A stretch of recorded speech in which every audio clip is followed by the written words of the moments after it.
Cool. Well, hello, ladies and gentlemen. It's Bruce Ross here again, and we've got Chris Shearer. And today we're going to be doing another Facebook Live with you. We're continuing in the process of the 9 elements of the Free Yourself framework, which we introduced 7 weeks ago. And we're going to be approaching this from quite a different perspective this time. And I'm looking forward to seeing how it goes because there's a whole exploratory live element to it.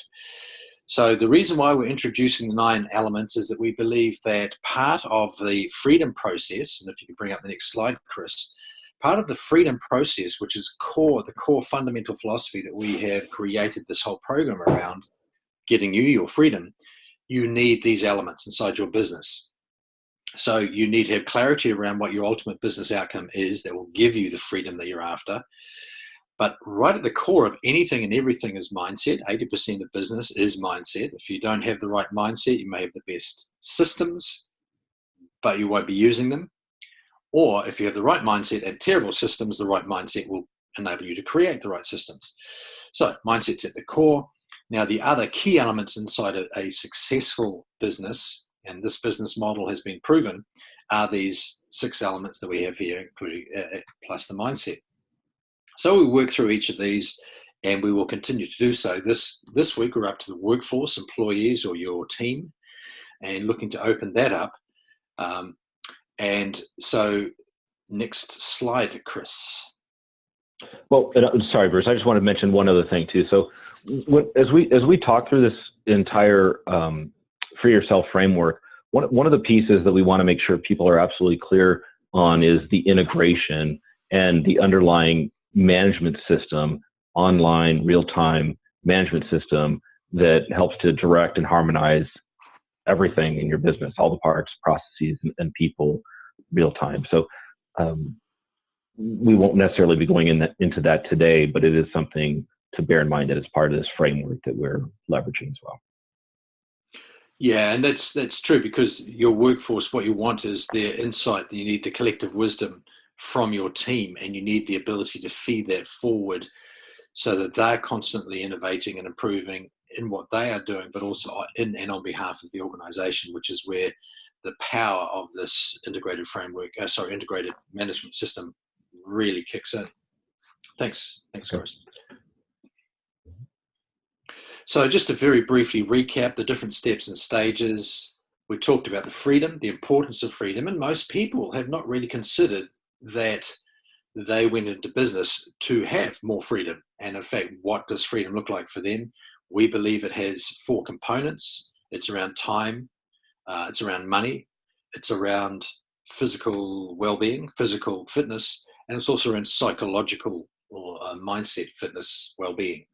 So you need all 4 because you can, let's say, have plenty of money, plenty of time, but you could be worried. Anyway, so that's around the freedom piece, and you need a business to be growing you in that direction, sending you in that direction, and the ultimate business outcome is, well, what's your exit strategy when you leave, and in what situation do you want to leave your business in?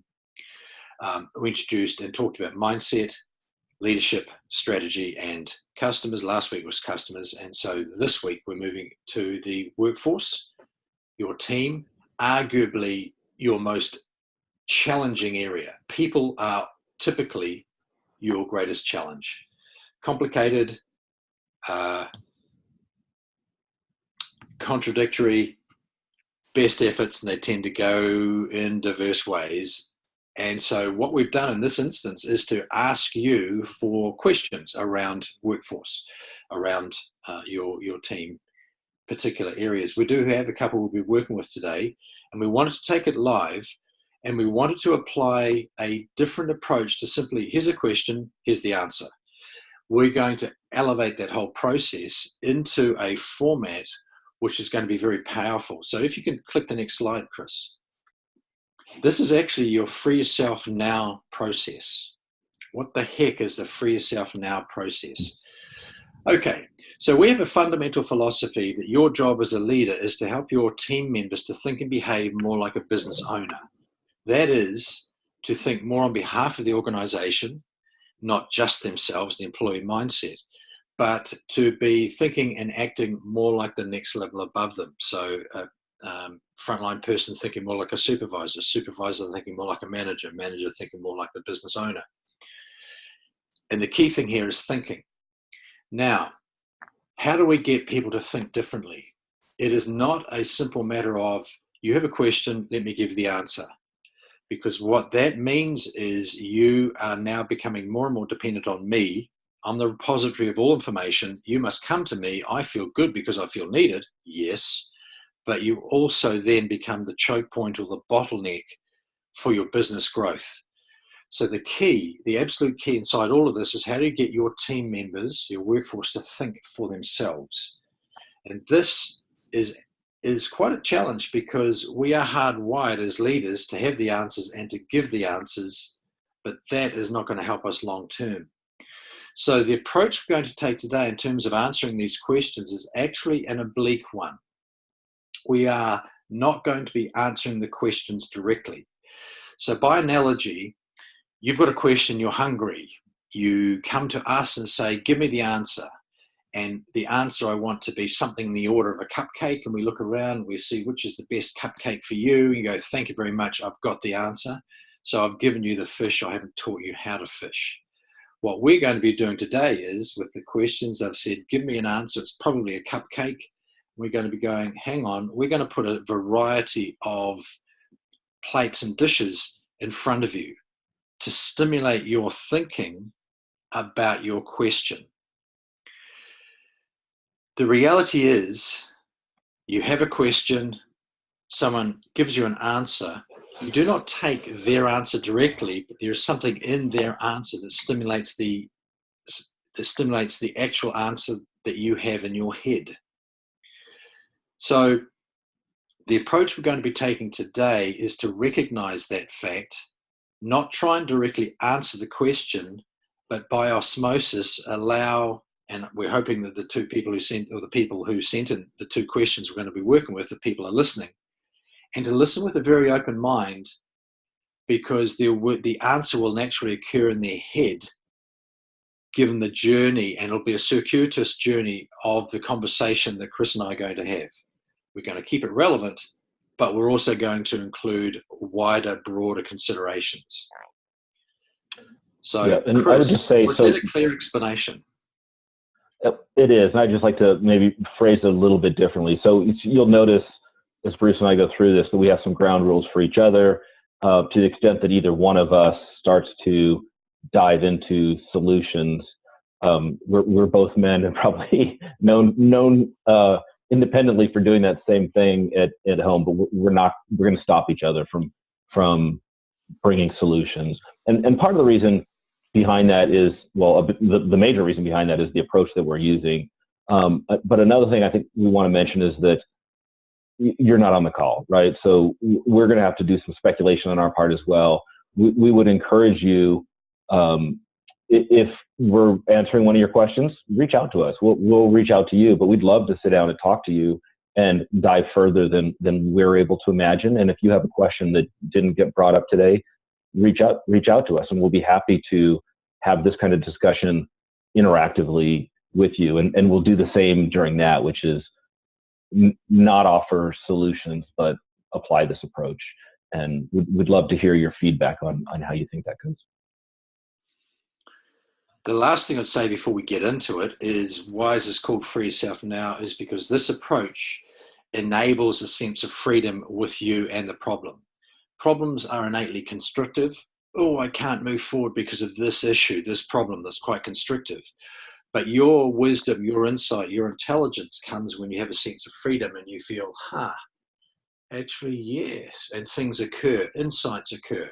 So this process allows that sense of freedom, that feeling of freedom state in the moment, even as you consider and cast your eyes over this particular problem.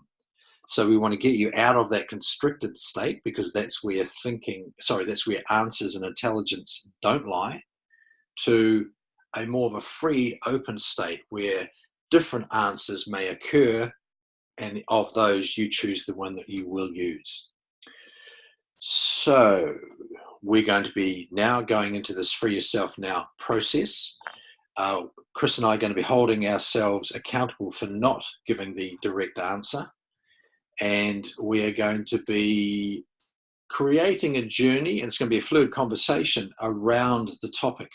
So the question, and this is the first question, is when an employee has previously had a poor relationship with a supervisor and you are now in between the two, how do you help them to recover and be motivated again? So this is to do with relationships, it's to do with communication, it's to do with withholding. Someone has withdrawn. It's to do with a breakdown in communication. It's to do with what part does the leader play? What part should the leader play?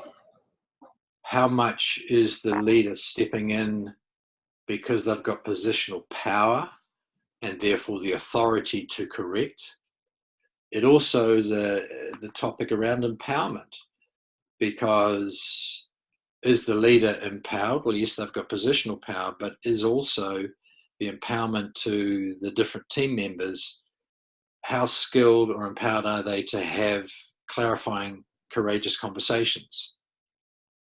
How much of that is in the culture? Is it a culture of withholding? Is it a culture of open conversation? How is the culture? Is this what this person is talking about a pattern? Is it indicative? Is there other evidence of the same thing happening that happens to be avoided or is not as highlighted because it's not as painful? If the reason we brought up the Free Yourself framework is you can then look at each of the different key components going, I wonder how this issue relates to leadership. Leadership is change, management is status quo. So what is the leadership component within it? What would a leader do in this circumstance? Because sometimes it's good to allow people to come to their own conclusions. Does it need an intervention? If it does, how quickly? How long has this person known about the issue and not done anything about it? So therefore the wound or the issue has soured and maybe got toxic. Look at the customers. What impact is this having for customers? How close is this conversation to the customers? Therefore, what impact is the same sort of lack of conversation and communication happening with customers? And so we're starting to see now how we can use this tool as a diagnostic tool. So Chris, I've touched on and bounced around a couple of areas. We haven't directly dived in to specifically answer the question. We've actually stepped back and broadened, because in what we've said, or what's been said so far, there'll be things that spark off in this person's mind as to where the answer may actually lie. What sparked off in your mind from what I've just said? Well, so I think it's actually great that we don't have the person who asked the question here, because it really makes me wonder, which is part of what we're going through now. Wonder what was the circumstance, right? What was it related to? Was it related to a customer? Was it related to a specific job task? How does it relate to the culture that you've instituted, if you have at all, right? So there's so many questions in my mind about what happened and what is the underlying framework or understanding that both of these people had about their respective situations and their responsibilities,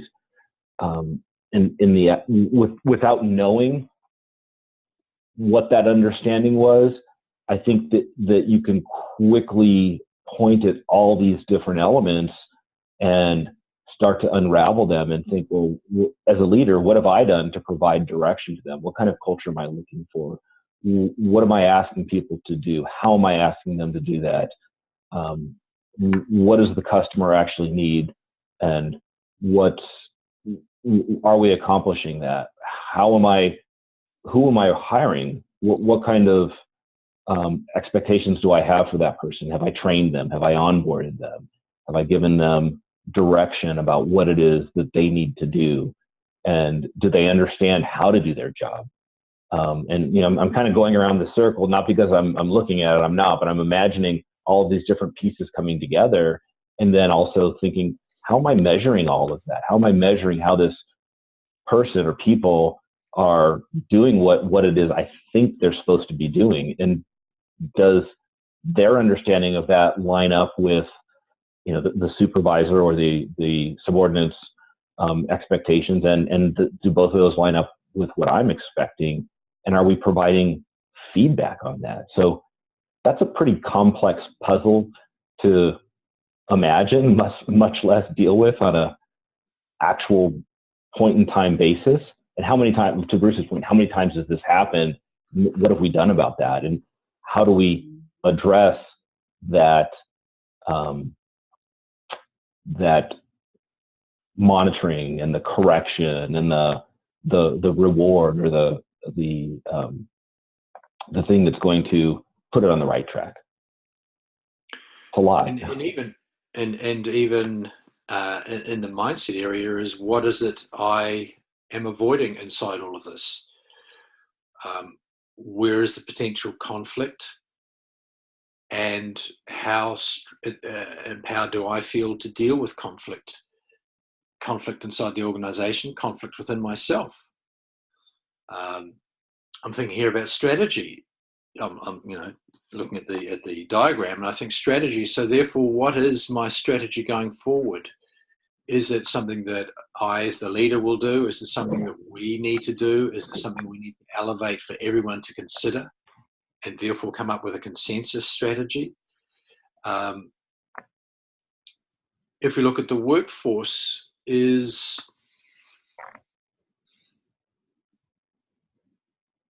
one of the key elements around workforce is to do with clarity. What level of clarity is there? And that clarity is to do with boundaries around behavior, but also clarity around job description. And it's not just the fact that you've told them this is your job and it's written down, it's how clear are they? So that's something else to consider as well, is whilst it's assumed you've told them, therefore they must have got it, the reality is, well, how clear are they? What's actually sitting in them? So Bruce, I'd say there's also a timing element to it, right? So there needs to be clarity, but how quickly are you providing that feedback loop so that the clarity is there before it becomes a real problem, right? If the problem stews for weeks and months without being acknowledged, understood, addressed, corrected, then that's a much different situation than if it's the first time it happened and there was no clear expectation or method to perform whatever needed to be done. Okay, so at this stage, I'm going to step out of the process and step away from it and explain that the usual approach to this process is that there is a specific length of time for the inquirer to explain what the issue is, and a specific length of time for the people to have the discussion, and then it just stops. Because from our end, we're not expected of ourselves to provide the answer, but provide more the territory from which the inquirer will start to have their own answer formulate in their head. They'll get the insights. They'll go, I hadn't actually thought about this, and actually maybe it's to do with that. And so it creates a much more customized, totally bespoke answer for the inquirer. So I'm going to call it to a close there, Chris, because it's a good, we've just shown people how this works. So now we're going to move on to the second question. And this one is,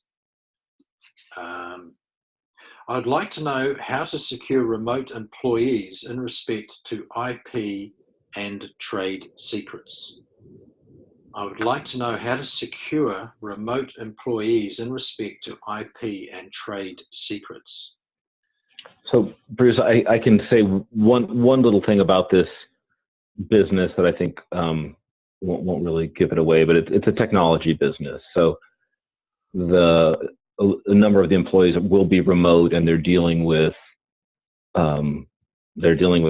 technology, and there's likely it's not a normal the traditional working environment Right. where everybody's in the same office, they're shuffling paper. It's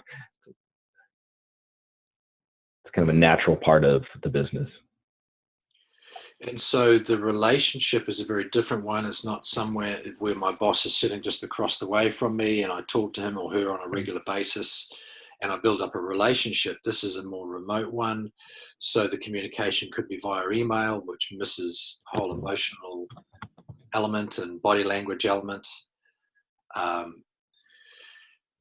And typically conversations that do occur between the boss and remote people are more what I call transactional or commodity or information. Have you done this? Let's do a work in progress conversation. What's actually happening versus getting to know you conversations. So talking at you, the resource, versus you, the human.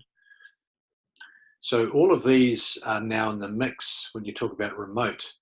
And if you're talking about something like IP and trade secrets, then you're talking about inner sanctum, the magic source, as Mike calls it, the thing that differentiates you. So it's the most precious.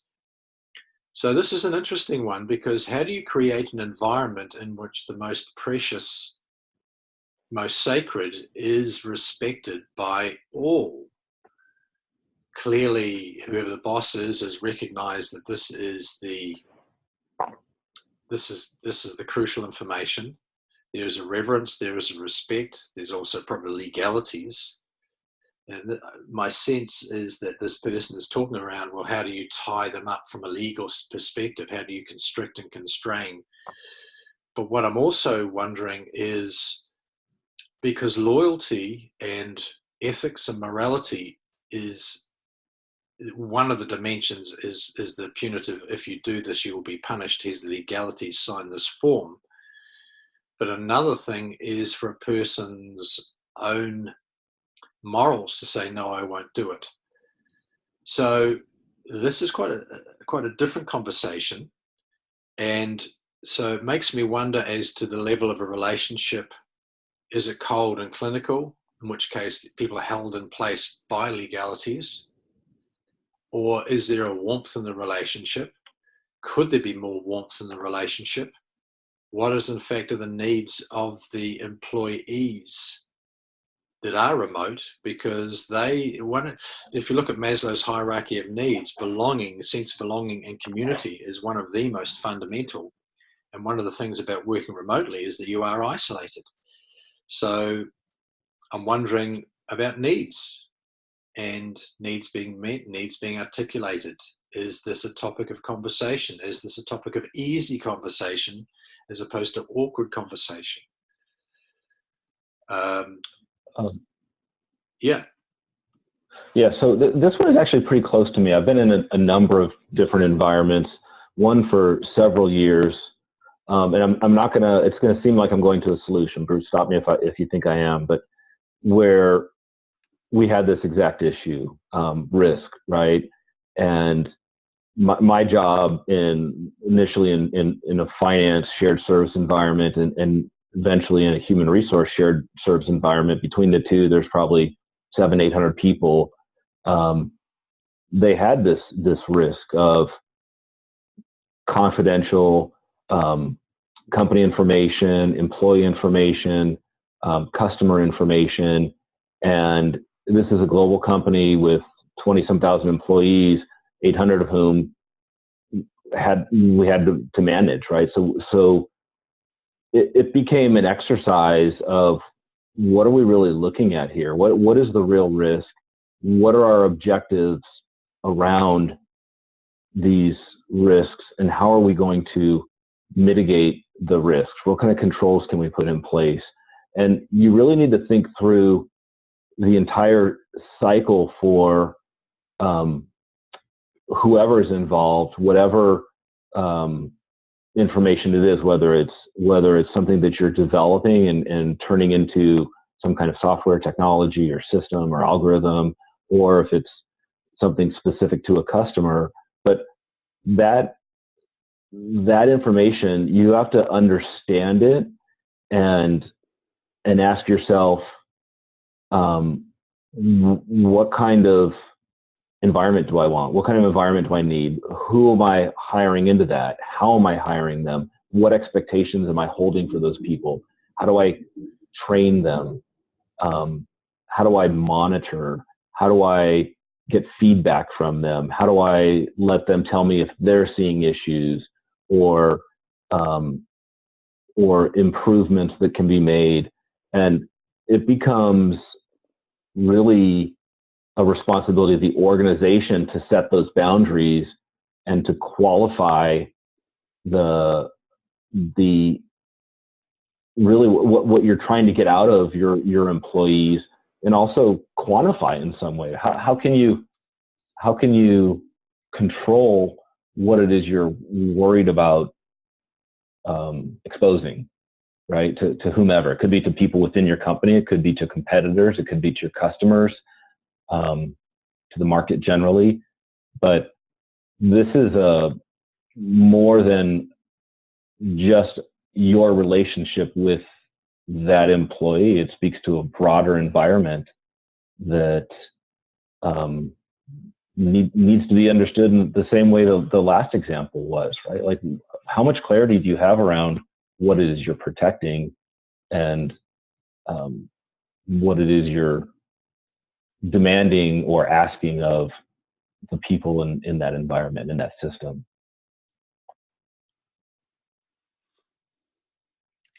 Interesting.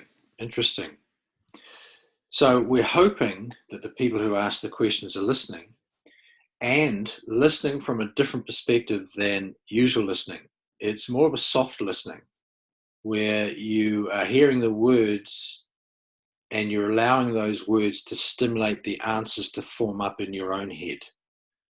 So it's a very different approach, but when you do coming to answers or resolutions that way, it enables you to have this more of a sense of freedom in yourself. It's what I call above the clouds state, as opposed to below the clouds where you feel constricted and worried and concerned. So thank you very much, Chris. I think that was a really good exempling of us not trying to be the expert, and also it stimulates the person to do their own thinking. So we're actually role modeling what we are recommending you role model to your team to get them to think. Now, certainly they can come back with answers, and we would request and certainly enjoy talking to the people who wrote these questions to come back to us with what they found this process to be like and the answers they came up with, and we can extend it further. And clearly this is far more potent when it's live, when you've got the person around you. But the process of it is not to directly give the answer. It's more to surround the person with considerations, speculations, inquiry, to enable them to come up with their own elevated perspective. And I would say too, Bruce, that doing this without either person on the session is helpful for me, and just thinking through and really applying it. And I think that's a good exercise. I would just also add, we would more than love to sit down and talk to really anybody, not just the two people that whose questions we selected, but to apply this. And so feel free to ask us to reach out, and if you have something you'd like to go through this type of exercise with. I think that's exactly why we're here. Brilliant. And there are a number of resources. We have created the Free Yourself framework, but also there's what we call the 6 shifts, which is the 6 essential shifts that are needed in order that you free yourself from your business. We've got the Free Yourself Now process, and we'll be applying that on a regular basis as well. So if you are interested in knowing more, understanding processes like this further, so that you are in that right mindset to be able to shift and take your business to that freedom enabling state, then we highly recommend either reach out to us, either message us, or look to set up a conversation, and or watch the online workshop. Yeah, so that's it. And we do have. From my side. Sorry, Bruce. I was going to say, and part of that too, I want to mention that we actually have an assessment. It's a very extensive, highly researched and proven assessment that we're willing to offer to people that do reach out to us in that regard. And it really gives it's a reliable predictor of your ability to create a sustainable, scalable, and saleable company. We don't just offer it to anybody. We offer it to people who want to sit down and have a conversation with us and walk through it, because it's just too much to hand off to somebody without any kind of discussion around that. So there is a objective underlying method behind how we start this. And like I said, we're more than happy to sit down with you to work through that. Thanks, Chris. So that's us for this week. We look forward to catching up with you again next week. And until then, send us through your questions, inquiries, and we look forward to keeping the channels of communication open. Bye now. Thank you.